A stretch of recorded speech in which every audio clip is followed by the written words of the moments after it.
희망찬 내일을 열어갑니다. 부산 MBC 라디오 자갈찾음에 꽃 피는 봄이 오면 내 곁으로 온다고 말했지.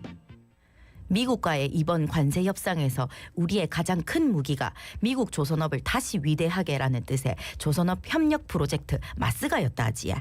붕괴된 미국의 조선업 재건을 한국이 돕겠다는 건데요. 사실상 조선업의 미국 시장 진출을 통해 한국 조선업이 도약의 기회를 얻었다는 평가가 나오고 있습니다. 하지만 또 미국이 남 좋은 일만 해줄란가 걱정되는 것도 사실인데요. 관련해가지고 이야기 나눠보겠습니다. 네, 한국수출입은행 양종서 연구원 전화로 만나보겠습니다. 안녕하십니까? 네, 안녕하십니까. 예, 연구원님 안녕하십니까? 네, 자, 오늘 좀 어려운 주제에 대해서 질문을 드리려고 하는데 일단 마스가 프로젝트가 구체적으로 어떤 내용인지부터 짚어주시면 좋을 것 같습니다. 네, 그 마스가 프로젝트에 대해서 지금 뭐 자세하게 그 정의된 그 아주 디테일한 내용까지는 없고요. 일단 중요한 거는 이제 한국에서 한 1,500억 달러, 그러니까 뭐 200조 원 정도 되는 굉장히 큰 돈인데요. 네. 네, 이 금액을 투자해서 현재 그 무너져 있는 미국의 조선업 능력을 재건한다는 내용이고요. 투자 재원이나 뭐 구체적 방안 같은 것들은 앞으로도 계속 실무협의가 여러 차례 열리면서 좀 구체화될 걸로 보고 있습니다. 예, 이 트럼프 대통령도 재집권 초기부터 조선업 재건을 강조했었는데 미국이 왜 조선업 재건에 매달리고 있는 겁니까? 네, 일단 그 문제 인식의 시작은 이제 중국하고 뭐 패권 경쟁이 이제 치열하게 벌어지고 있는 이 와중에 이제 중국하고 해군 함정 수가 역전됐다는 것부터 시작이 된 것 같은데요. 네. 일단 자료를 보면 2022년에 이미 중국이 그 함정을 351척을 보유했고 네. 미국이 294척을 보유해서 이미 역전이 돼 있었습니다. 그런데 이런 그 차이는 사실 중국하고 미국 조선 산업이 지난 20년간 이제 어떻게 발전해 왔느냐에 그 차이에 기인한다고 보여지는데요. 네.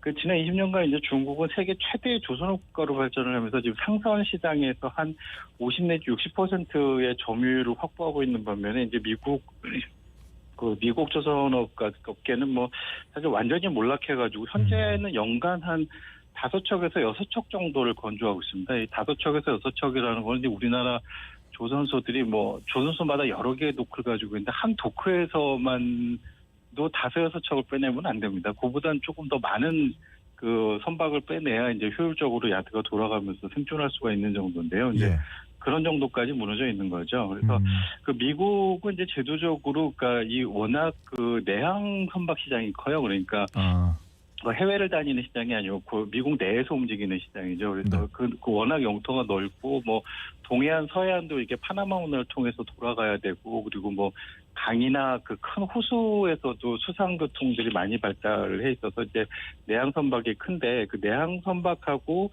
군함, 그러니까 함정은 엄격하게 미국 내에서 건조하도록 그 규정이 돼 있습니다. 그래서 지금 이제 미국 그 조선업이 무너진 이후에는 자기네 이제 내항 시장에도 선박을 제대로 공급하지 못하고 있고 해군 함정도 마찬가지고요. 그래서 해군 같은 경우에는 지금 MRO도 안 돼서 이 정비가 제대로 안 돼가지고 뭐 작전에 차질을 빚을 정도의 문제가 있다고 이렇게 알려지고 있습니다. 그뿐만 아니라 지금 신조선 비용도 한국에서 건조하는 비용이 보통 한 3배에서 5배 정도가 드는 정도로 비효율적으로 돌아간다고 뭐 이렇게 알려져 있습니다. 네, 그렇군요. 지금 뭐 연간 5척, 6척 말씀하시는 거면 정말 뭐 기반 자체가 붕괴됐다 이런 생각이 드는데 한때 미국 조선업이 세계를 호령하지 않았습니까? 이렇게 쇠퇴하게 된 이유가 있습니까? 미국 조선업이 이제 세계 1위에 올랐던 건 딱 2차례 있었는데요. 그러니까 1차 대전하고 2차 대전입니다. 그러니까 세계 2차 대전 전에는 거의 뭐 200년 이상을 이제 영국이 이 산업을 지배하면서 유럽 위주로 산업이 왔었는데, 근데 이제 1, 2차 대전은 이제 유럽에서 일어난 전쟁이니까 미국이 그 조선업을 통해서 이제 그 전선에다 선박을 공급할 필요가 있었죠. 그래서 이제 그 미국이 그렇게 주도를 했었던 거고 사실 2차 대전에서는 미국의 조선업 능력이 사실 전세를 완전히 뒤집는 결정적인 역할을 하기도 했습니다. 뭐 리버티오라는 그 선박을 뭐 단기간 내에 몇천 척을 만들어서 그냥 물량으로 투입을 하면서 그 보급전을 승리로 이끌었거든요. 그런 이제 결정적인 역할을 하기도 했는데 사실 그런 그 전적이 있지만 그 미국은 한 번도 그 상업적인 경쟁력을 가진 적이 없다라고 평가가 되고 있습니다. 그래서 미국은 이제 그 남북전쟁 이전부터 조선업이 번성해서 사실 역사는 지금 되게 오래된 나라인데요. 근데 이제 그게 그 고비용 구조 때문에 그 상업적인 경쟁력을 가질 수가 없어서 이제 아까 말씀드린 그 미국의 내항 선박 시장 그 큰 시장을 좀 보호를 하면서 이제 조선업을 계속 그 유지를 해왔고요. 그리고 이제 그 해군 그 군함들을 계속 이제 내부에서 건조를 하면서 그렇게 유지를 해왔었습니다. 예. 그런데 이제 그 문제가 어디서 발생했냐면 1980년대에 그 냉전 체제가 이제 그 소련이 그 붕괴되기 시작하면서 냉전 체제가 약화됐고요. 그래서 그 미국 정부에서도 그 방위비를 그렇게까지 이제 지출할 필요가 없으니까 이제 군함을 감축하고 그리고 그 조선소에 지급하던 보조금들을 이렇게 좀 다 폐지하기 시작을 했습니다. 이제 그러면서 이제 이게 그 조선소들의 일감이 줄어들고 이제 규모의 경제가 안 되고 그리고 선박 가격이 더 비싸지니까 이제 내항 선박들도 제대로 투자를 안 하고 그러니까 이제 악순환 고리에 빠지는 거죠. 그렇게 해서 이제 그 기자재 산업도 붕괴되고 사람들도 이제 조선소를 떠나고 이러면서 이제 조선업이 완전 몰락하게 된 겁니다. 네. 예. 그리고 궁금해지는 게 현재 한국, 중국, 일본, 유럽 등이 조선 강국으로 손꼽히는데 미국이 중국에는 도움을 요청할 수 없을 거고 그래도 일본, 유럽은 가능할 텐데 이렇게 특별히 한국만 조선업 재건을 관세 협상 카드로 쓸 수 있었던 이유가 있을까요? 일단 유럽은 사실 조선업이 상당히는 아니고 한 20여 년 전에 완전히 몰락해가지고요. 지금은 예. 뭐 비중이 굉장히 미미한 수준이고 이제 일본이 한 10% 정도의 점유율을 가지고 아직 살아있긴 한데요. 네. 일본 같은 경우에 이제 1980년대 말에 그 굉장히 오랜 침체를 겪으면서 구조조정을 했는데 이때 좀 뭐 심하게 과감한 정책들을 했었습니다. 그래서 그때 이제 그 기술 인력들을 전부 퇴출을 시키고 자기네가 그동안 개발한 선박들을 표준 도면으로 만들어서 그냥 찍어내듯이 이제 그 생산을 해왔죠. 그래서 사실 지금 엔지니어들이 일본 조선업계 내에서 뭐 극히 부족한 상황이고요. 네. 더구나 이제 일본 조선업계가 지금까지 버텨올 수 있었던 어떤 그 비결 중에 하나는 뭐냐면 어떤 조선소의 도크가 있으면 그 조선소 도크에서 똑같은 선종에 똑같은 크기의 선박을 계속 찍어내듯이 만들면서 이제 효율성을 가지고 싸움을 한 거였거든요. 근데 네네. 그러다 보니까 지금 이 산업계가 그 공법에 대한 혁신 능력이 없습니다. 근데 이제 한국 같은 경우에는 그 2000년대 호황에 설비 투자를 안 하고 새로운 공법 혁신을 통해서 이제 계속 대응을 해오다 보니까 이제 예. 그 공법에 대해서도 굉장히 많은 이제 연구가 돼 있고요. 그 조선소들이 거기에 잘 적응하고 있는데 현재 미국의 그 무너진 조선소들을 재건하려면 바로 이 공법 내지는 공정을 재정비할 수 있는 능력이 필요합니다. 그래서 예. 현재는 지금 이 능력을 가진 게 한국조선업계밖에 없습니다. 그렇군요. 이게 진짜 산업을 어떤 방식으로 끌고 가느냐에 따라서 미래가 참 달라진다는 생각이 드는데요. 이렇게 이번 조선업 협력을 통해서 우리 한국이 얻을 수 있는 이득 어떤 것들이 있는지 좀 짚어주시죠. 일단 그 미국의 아까 말씀드린 대로 내항 선박 시장하고 이제 군함, 그 해군 함정 시장은 저 외국 조선소에 전혀 그 개방이 안 돼 있었기 때문에요. 우리가 접근할 수 없었던 시장인데 이 시장에 진출할 수 있다는 게 이제 가장 큰 이익이죠. 그러니까 미국 내항 선박 시장은 아주 큰 규모는 아니지만 이제 그 군함 시장이 워낙 그 미국 내에서도 큰 규모여서 이 군함하고 내항 선박 시장을 같이 공략하면서 이제 같이 선박을 건조하면 나름의 우량한 사업이 될 수는 있는데요. 지금 이제 그 나라 조선업이 이제 너무 무너져 있어요. 모든 인프라가 무너져 있기 때문에 그걸 재건하는 비용까지 이제 투자도 감당을 해야 된다면 사실 너무 좀 커질 우려도 있습니다. 그래서 그런 그 위험 요인을 좀 고려를 하면서 지금 조선업계가 좀 신중하게 접근을 하고 있는 중입니다. 예. 미국에는 미 해군 함정은 자국 영토에서 건조해야 한다라는 규정이 있습니다. 여기에 맞춰 하나가 미국에 있는 조선소를 인수해서 미국 시장 진출을 노리고 있는데요. 특히 관세 협상 타결 직전에 하나가 인수한 미국 필라델피아 필리 조선소에 트럼프 대통령의 핵심 측근들이 방문했다고 하지요. 긍정적인 신호인 것 같긴 한데 한국 기업이 미 해군 군함을 수주한다는 게 현실적으로 가능한 겁니까?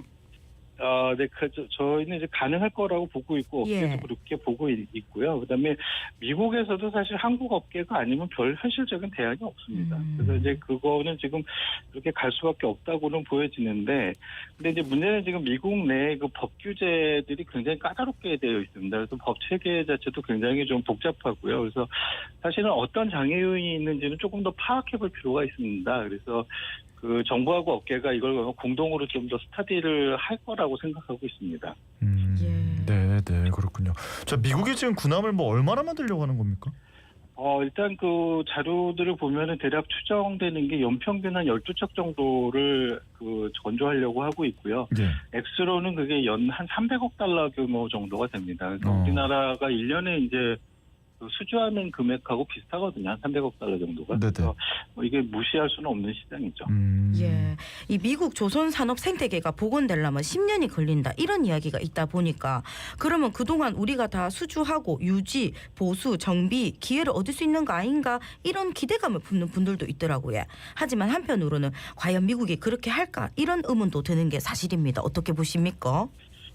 네, 그래서 이제 그 미국의 정책이 이제 어떤 방향으로 흘러갈 거냐 이제 이런 문제인데요. 일단 그 한국이 투자를 하고 거기에 그 인프라들도 어느 정도는 재건을 하고 우리만이 사실 건조할 수 있는 영역들이 있기 때문에 당분간은 미국이 현실적으로 이제 아까도 말씀드렸지만 대안이 없을 거라고 보고 있습니다. 그래서 예. 우리 기업 활동은 당분간은 굉장히 활발할 거라고 기대를 하긴 하는데요. 나중에 이제 미국이 어느 정도 생산이 안정화되고 나서 뭐 외국 기업 나가라 이럴 가능성이 전혀 없지는 않습니다. 그래서 이런 위험 요인들도 있긴 있는데 우리 기업들이 이제 현재 진출하면서 가지고 있는 뭐 그 공법이라든가 노하우 뭐 이런 것들을 잘 보존을 하고요. 그리고 이제 우리가 아니면 안 된다라는 그런 현실을 만들어주고 그리고 이제 정부에서도 좀 외교적으로 우리 기업들을 보호하는 뭐 이런 그 정책들을 장기적으로 취해간다 그러면 그렇게 큰 문제는 아니지 않을까 이렇게 생각하고 있습니다. 근데 별도의 노력이 필요한 거죠. 근데 이제 여기서 또 우려되는 것 중에 하나가 뭐 핵심 기술이나 인력 같은 게 유출되지 않을까 이런 걱정들이 어떻게 보세요?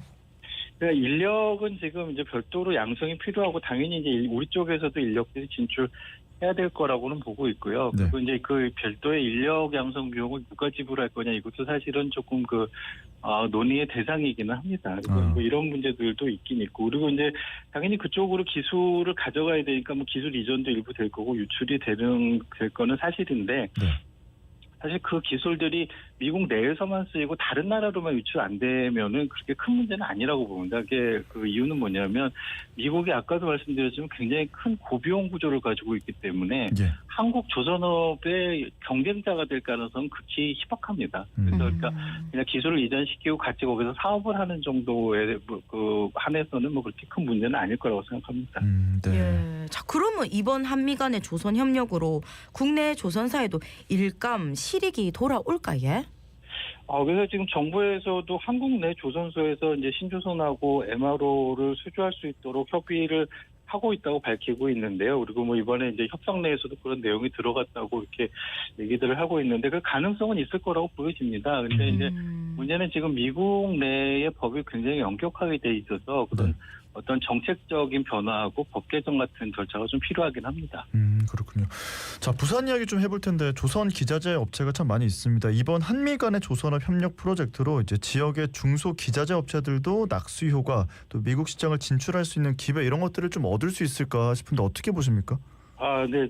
저는 충분히 그럴 기회가 있다고 보고 있고요. 예. 뭐 말씀드렸듯이 이제 미국의 경우에는 기자재 산업도 완전히 붕괴가 되어 있는 상황이어서 그 굉장히 소량의 기자재를 외국에서 굉장히 비싸게 사오고 있는 그런 현실로 알려져 있습니다. 예. 그래서 우리 조선소들이 일단 우리 그 기자재 기업들하고 굉장히 오랫동안 손발을 맞춰왔고요. 그래서 우리 조선사들이 미국에 진출할 경우에 기자재 기업들이 수출을 하거나 현지 진출을 할 수 있는 기회가 충분히 있다라고 보여집니다. 예. 그러면 미국 조선 시장에 열릴 것을 대비해서 지역의 조선 기자재 업체들이 어떤 대비를 하는 게 좋을까 예? 그러니까 이제 처음에 들어가서는 이게 점차 이렇게 생산이 개선되면서 확대될 거라고 보기 때문에 처음부터 어떤 규모가 되지는 않을 것 같고요. 그래서 아마 기자재 기업들이 처음부터 거기 현지에 진출한다는 좀 성급한 판단을 하는 것보다는 이제 우리 조선업체들을 따라서 이제 계속 수출을 확대하다가 이제 어느 순간에 규모가 되고 그리고 이제 뭐 기자재 특성에 따라서 현지 진출이 필요한 경우에는 현지 진출을 고려하는 좀 어떤 단계적인 전략이 좀 필요할 거라고 보여집니다. 그래서 그 시장을 좀 오랫동안 주시할 필요는 있고요. 우리 조선사들하고 계속해서 많은 협의를 해나갈 그럴 필요들이 있을 거라고 보입니다. 네. 자, 지금 연구원님 말씀 들어보면 좀 한국에 좋은 일들이 좀 많이 있을 것 같다라는 긍정적인 부분들을 많이 말씀해 주신 것 같은데 지금 이 상황에서 그래도 한 번 더 돌다리를 두들겨 봐야 된다. 좀 우려되는 지점이 있다면 어떤 게 있을까요? 네.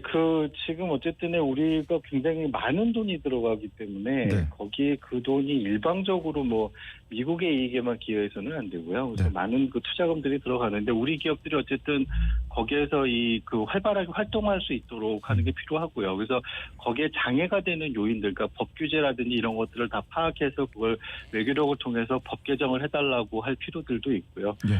그래서 그리고 거기에 투자된 돈들은 사실 이제 우리 기업들이 거기서 활동을 하면서 이익을 얻어서 그걸로 회수할 수 있는 이런 구조들이 충분히 잘 만들어져야 된다고 생각합니다. 예. 알겠습니다. 오늘 말씀은 여기까지 듣고 보내드리겠습니다. 고맙습니다. 고맙습니다. 네, 감사합니다. 네, 지금까지 한국수출입은행 양종서 연구원님과 이야기 나눠봤습니다. 자, 8월 6일 수요일